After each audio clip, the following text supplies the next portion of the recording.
આગળ સમાચારમાં વાત કરીએ તો રાજકોટથી સમાચાર પ્રાપ્ત થઈ રહ્યા છે. કહી શકાય કે રાજકોટમાં કારખાનાના માલિકે આપઘાત કર્યો છે.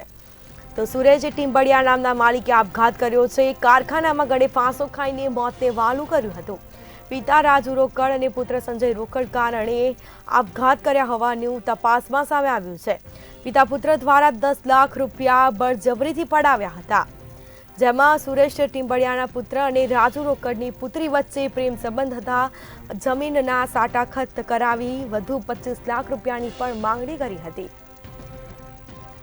તો પ્રેમ સંબંધના કારણે રાજુ રોકડ પુત્રીની તૂટી ગઈ હતી સગાઈ, જેમાં કારખાના માલિકે ગળે ફાંસો ખાઈને મોતને વહાલું કર્યું છે. આપઘાત કર્યો છે, મોતને ભેટ્યા છે.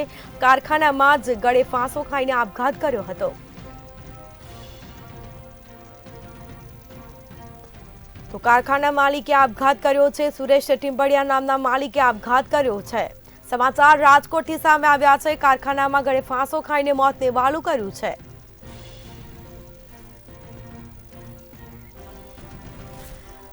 સાથે જ વાત કરવામાં આવે તો પિતા રાજુ રોકડ અને પુત્ર સંજય રોકડ કારણે આપઘાત કર્યા હોવાનું તપાસમાં સામે આવ્યું છે અને આ મામલે પોલીસે વધુ કાર્યવાહી હાથ ધરી છે.